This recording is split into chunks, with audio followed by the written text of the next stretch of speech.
$3.1 mother-frigging billion. Game of Thrones made HBO $3.1 billion with a B. Season 1 made over $170 million. And the highest earning season, Season 6, made over $530 million. The total show budget was $1.5 billion. 69 and a half hours for 73 episodes, 566 characters. Hi, Bodhi the Movie Maker here. And the question I'm asking today is, how are you and I going to make the next Game of Thrones? How are we going to learn from this success story and do what David Benioff and D.B. Weiss did in adapting George R.R. Martin's books and make ourselves the next super duper successful $1 billion TV show? I went down rabbit holes. I traveled the interweb and did my research, and I pulled out some nuggets that I'm going to share with you. Yum! Here we go. The point of this video is that even with an extreme example like Game of Thrones, we can take away principles to level up our storytelling.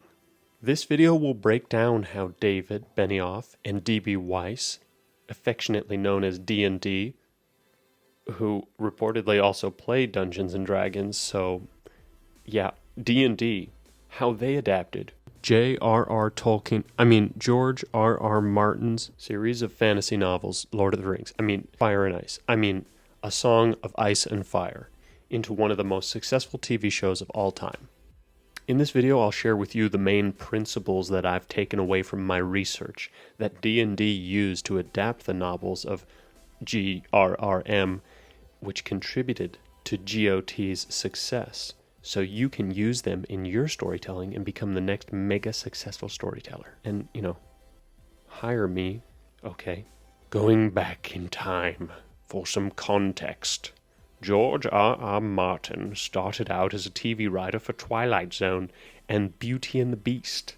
I'm going to drop the accent, okay, because I don't know why I started it. As he told Entertainment Weekly in an interview in 2011, he tried to make Game of Thrones and the books that followed it unfilmable. I worked in Hollywood myself for about 10 years. All of my first drafts tended to be too big or too expensive. I always hated the process of having to cut. I said, I'm sick of this. I'm going to write something that's as big as I want it to be, and it's going to have a cast of characters that go into the thousands, and I'm going to have huge castles and battles and dragons. This constant restraint left him with the desire for more. George searched for a way that he could let his grand artistic vision for an epic, sprawling story world unfettered by the bounds of network TV budgets be realized. So he found his way to the only truly limitless form of storytelling, novels. George poured his need for limitless freedom into a vast, layered, and monumental story world. The first novel in the series, titled Game of Thrones, was released in 1996. It was 694 pages, 292,727 words to be exact. For reference, the Lord of the Rings trilogy was 481,103. Holy moly. Meanwhile, two aspiring writers and Dungeons & Dragons players meet while attending Trinity College in Dublin, Ireland. Ireland! Hey! And form a friendship that would one day change the storytelling world forever. Benioff went on to become a successful screenwriter, penning the script for a Spike Lee film. Weiss focused on more literary pursuits and published his debut novel in 2003. This leads us to principle number 1. Follow your passion. George was passionate about his epic, unfettered storytelling, and that led him to writing novels where there was no limitations.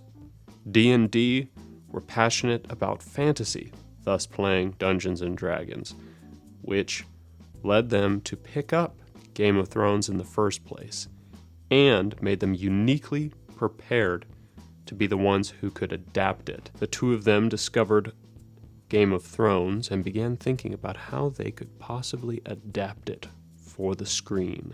D&D faced their first hurdle, convincing George to let them adapt his book into cinema.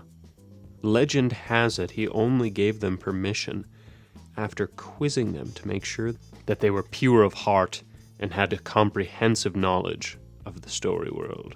Get the trust of the author of the source material. Ultimately they went to HBO, got the show greenlit, and HBO bought the rights from George, and technically at that point he didn't really have much of a say, but they had to know that his series of novels wasn't done yet, so they had to be invested in him finishing his novels, which means they didn't want to make him unhappy. So you gotta have a trusting relationship, I guess. You gotta be good. You gotta be good to people. So then, now that they've got the author's blessing, they gotta find the right backers for the story. They gotta find the right place. Who would it be right for? They figured the story just would be too sprawling for even a Lord of the Rings style movie trilogy. They figured they'd have to cut 90% of it. So that wasn't going to work. So it was TV. But where are they going to take this TV show with so much sex and boobs and incest? Nowhere would be a better fit than the premium channel HBO, which already had its own epic, huge stories and seemed to be the perfect place for the debauchery. Know who the right backers are for your themes and the limitations of your story. Though they didn't know it yet, they were going to be creating one of the most incendiary TV shows of all time, where audience members would go from loving it to hating it, and hating them. And I think that has a lot to do with themes, how they handled the themes in the beginning and towards the end of the series. So that gets us to our next point, identifying the themes in your source material. Look for reoccurring images. Learn to question the material. Analyze the story. For example, if the imagery is ominous and dark, you could ask, why did the writer write it this way? Why did they think it was essential to tell the story in this dark and ominous way? And then identify the different tools that the writer uses to express certain themes. Keep a diligent journal of your questions and notes as you do a read-through, and then look back at them, and that'll give you an idea of the reoccurring thoughts you had, and that might lead you to identifying the main themes that you want to bring into your adaptation. Next, how do you take such a huge text and pare it down? How do you choose what's essential and what isn't, in order to greatly reduce the length and make it fit into a TV structure? As Dan Calvisi says in his book, Story Maps, TV Drama, The Structure of the 1-Hour Television Pilot, it always helps to begin the story as soon as possible. Cut out anything that only exists as setup or exposition without advancing the central through line of the episode. Enter the action of your story as late as possible in the world, but as soon as possible in the script. Think of it like this. If your world is homicide detectives in New York City, do you begin the story in the police academy or once your protagonist is already on the job? Then, after they wrote the script and even shot the pilot, here's what happened, as Benioff said. We got everything wrong on a very basic level with the writing of it. We brought 3 of our friends over just to get a reaction from them. Watching them watch the pilot was a deeply humiliating, painful experience because these are very smart individuals, and it just clearly wasn't working for any of them on a very basic level. At the very end of the pilot, Jaime Lannister pushes Bran out the window. Jaime is lying with his sister, Cersei, and none of our friends realize that Jaime and Cersei were brother and sister, which is a major, major plot point that we had somehow failed to establish. So the next most important principle is getting feedback. Get perspective. Do it early if you can. It's easy to get entrenched, to be too close to something to see it objectively, and bringing in trusted people to give you feedback early can help you avoid having to shoot 2 versions of your pilot and almost get one of the greatest TV shows ever scrapped before it even hits the screen. Here are the main takeaways from my research, diving down the rabbit hole and finding my way back. Here are the principles. 1. Follow your passion. At the very least, you'll be doing what you love, and at the most, you'll be telling a story that only you truly can tell, because you're following what is authentic to you. 2. Establish a trusting relationship with the creator of the material you want to adapt. 3. find the right supporters of your project, the right backers, the right studio, the right funders, the right community. Finding the right backers is the best groundwork for setting your project up from the beginning to succeed. 4, become a master of identifying themes in the source material and bring those through to your screenplay. 5, making the project doable by reducing the story to its essence. Become a master of ferreting out what is absolutely essential and dividing it from what is not. 6, be good at getting feedback. Ask for it. Seek it out. Early if possible. It'll save you some time. For a more in-depth look at the book to pilot episode adaptation process, go to the link in the description, get the PDF.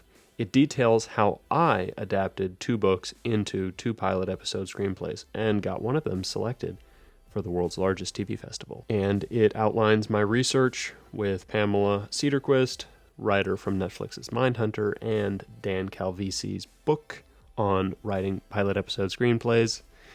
I'm just a little bit further down the road than a beginner, and I'm excited to share what I've learned and what I'm learning because I want to help you grow. So if you've got any thoughts, ideas, anything I could improve, please comment. Let me know. I'm just learning. I'm just on my journey, having fun. So, another thing, adaptation is super important, even if you're not adapting a book. Making Anna was based on news articles. Squid Games was originally based on like a Webtoons cartoon. Arcane League of Legends was based on a video game. Dirty John was based on a podcast. The source material is plentiful. And if you can learn how to use these principles to adapt that material into the next awesome TV show, I'm super excited for you. High five. Make sure to hire me on your cast and crew. I hope these super simple storytelling principles can help you level up your storytelling. And who knows, maybe one day you'll make the next Game of Thrones. Until then, keep sharing your stories. We need them. Okay, love you. Bye. Thank you so much to my Patreon supporters. Your support helps me make videos like this possible.